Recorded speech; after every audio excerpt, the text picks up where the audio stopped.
Hello, and welcome to lesson number 2 on learning how to read and understand tarot. In this lesson, we will discuss color and number symbolism and their spiritual meanings, as well as signs and symbols. This lesson is very important as what we cover here can assist you when it comes to reading any tarot or oracle deck intuitively. The first key I want to bring to your attention is color. Color symbolism and spiritual meanings play a crucial role in tarot, enhancing the depth of interpretation and the emotional resonance of the cards. Each color carries specific connotations that can influence the way a card is understood in a reading. For instance, red often signifies passion and energy, while blue may evoke calmness and intuition. By understanding these associations, readers can gain deeper insights into the energies and themes at play in a person's life. Additionally, colors can amplify the spiritual dimensions of tarot, connecting the reader to broader esoteric traditions. For example, colors like gold might represent divine wisdom or enlightenment, while green often symbolizes growth and healing. This connection enriches the reading experience, allowing individuals to explore not just their circumstances, but also their emotional and spiritual journeys. Furthermore, color symbolism can enhance intuitive responses during a reading. A reader might feel drawn to specific colors or patterns within the cards, which can guide interpretations and facilitate a more personal connection to the message being conveyed. Overall, color symbolism and spiritual meanings serve as vital tools in tarot, deepening the understanding of the cards and enriching the overall experience for both the reader and the person receiving the reading. This slide is not meant to be a comprehensive look at each color's symbolism and spiritual meanings. Instead, I have attached a selection of more in-depth videos taking a look at each color for your convenience, as well as a PDF that you may also find helpful. Our second key step is numbers. Number symbolism and spiritual meanings are essential in tarot as they provide layers of interpretation that enhance the significance of each card. Each number carries unique qualities and associations that can influence the message conveyed during a reading. For example, the number 1 often represents new beginnings and individuality, while the number 3 symbolizes creativity and collaboration. Understanding these numerical associations helps readers glean deeper insights into the themes and dynamics at play in a querent's life. Additionally, numbers in tarot can reflect broader spiritual concepts. For instance, the number 7 is often linked to introspection and spiritual awakening, while 10 can signify completion and the culmination of cycles. This connection to spiritual meanings allows readers to explore not only the immediate context of the reading, but also the querent's overall life journey and personal growth. Also, the sequence and combination of numbers in tarot can reveal patterns or themes that may not be immediately apparent. For example, a spread featuring multiple cards with the same number may suggest a strong emphasis on that particular aspect of life, encouraging the person to pay closer attention to that theme. Ultimately, number symbolism enriches the tarot experience by adding depth, clarity, and a broader perspective, allowing for a more nuanced understanding of the messages being shared. This slide is not meant to be a comprehensive look at each number's symbolism and spiritual meanings. Instead, I have attached a selection of more in-depth videos taking a look at each number for your convenience, as well as a PDF that you may also find helpful. Our next key step is signs and symbols. Signs and symbols are fundamental to tarot, serving as the visual language through which deeper meanings and insights are conveyed. Each card is rich with imagery that encapsulates complex ideas, emotions, and archetypal narratives. These symbols, whether they are objects, colors, or figures, offer layers of interpretation that can resonate on both a personal and universal level. For instance, symbols like the moon can evoke intuition, dreams, and the unconscious, while the sun may represent clarity, joy, and vitality. Understanding these symbols allows readers to tap into the collective unconscious and draw upon shared cultural meanings, making the reading more relatable and profound. Additionally, signs and symbols facilitate intuitive insights during a reading. A reader might feel a strong connection to a particular symbol within a card, guiding their interpretation and encouraging them to explore specific themes relevant to the querent's life. This intuitive process can lead to revelations that go beyond the standard interpretations of the cards. Furthermore, symbols often connect to various spiritual traditions and esoteric systems, enriching the reading with additional layers of significance.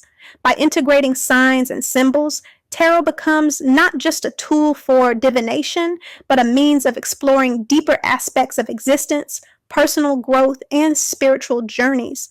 In essence, they transform the cards into a powerful medium for self-reflection and understanding. This slide is not meant to be a comprehensive list of signs and symbols and their meanings.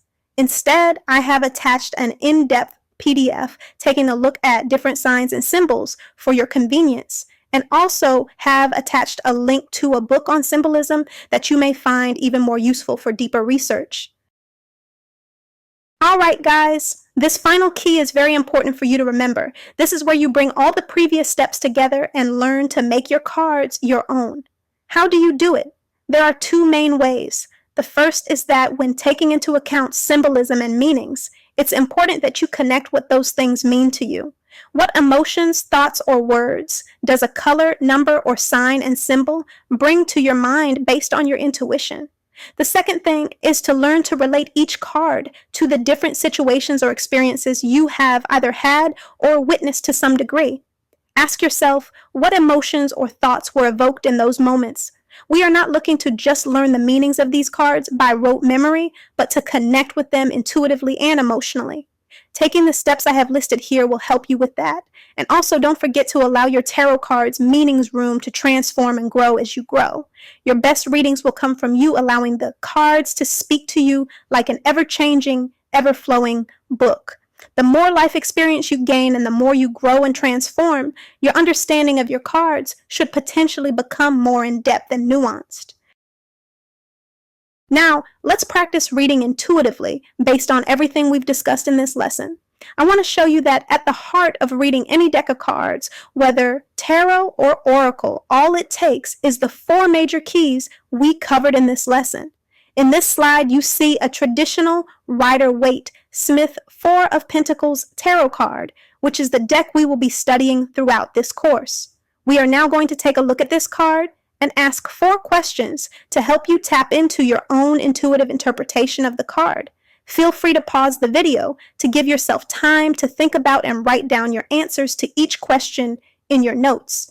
For this example, I will be giving you my intuitive interpretation of the card based on the questions provided to help you in your practice. So, let's begin. The first question we must ask is what color or colors call to you in this card. Please don't overwhelm yourself. Try choosing only 1 or 2 colors at most for this exercise.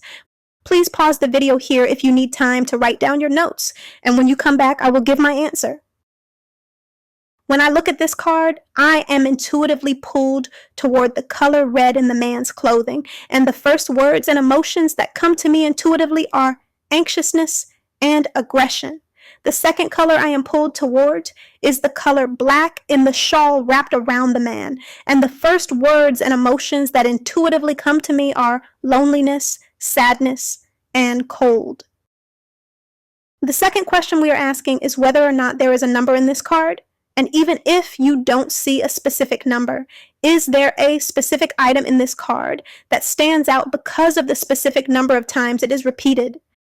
Now, for this card, there are both. However, we are only going to reference the actual number here for this question and save the specific item to be a part of our next question. But for future reference, if you do not see a number listed in a card and you see a specific number of items that relate to signs or symbols, you can, if it feels right, pull the number from that. Please pause the video here if you need time to write down your notes. When I look at this card, I see the number 4, and the words that come to me intuitively in relation to the number are foundation, security, and stability. I also think of how April is the 4th month in the year and a time of spring just getting underway. And with those thoughts come the understanding that spring is a time of rebirth and renewal. Do you see how I moved away from the mechanical rote understanding of the number and allowed the meaning of the number 4 to me to showcase itself? Don't dissuade the thoughts that may come to you that seem outside of that rote understanding. Your intuition may be trying to help give you a specific message. Moving on to the third question, What signs or symbols in this card call to you? There are many, but please just pick at most 4 or 5. You can do less than that too if that number sounds overwhelming. Please pause the video here if you need time to write down your notes.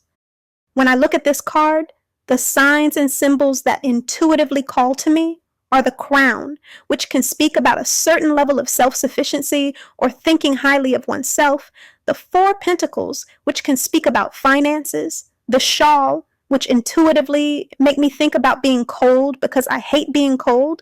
The way the man has his arms crossed over the pentacles and his feet planted over them as well brings to mind possessiveness, protectiveness, defensiveness. I noticed how he seems to be quite a distance away from the city and he has his back turned to it, which says to me he feels separate from it or untrusting of it. Now, for the final question, let's bring it all together. When you combine all of your answers from the previous 3 questions we asked, what message do you receive? Please pause the video here if you need time to think about and write down your answer. The message I received from this card is that there is someone who has felt like they have had a lot taken from them by people they trusted, and maybe they are still holding on to some anger, anxiety, and sadness about that.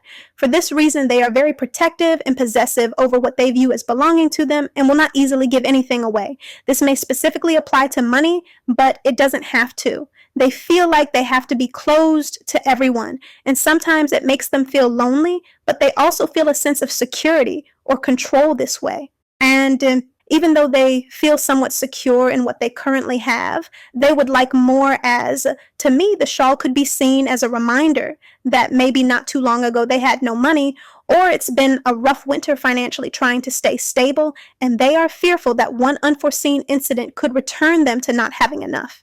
However, with the number 4, I get the intuitive message that a lot more abundance and stability is blooming for them, possibly around springtime.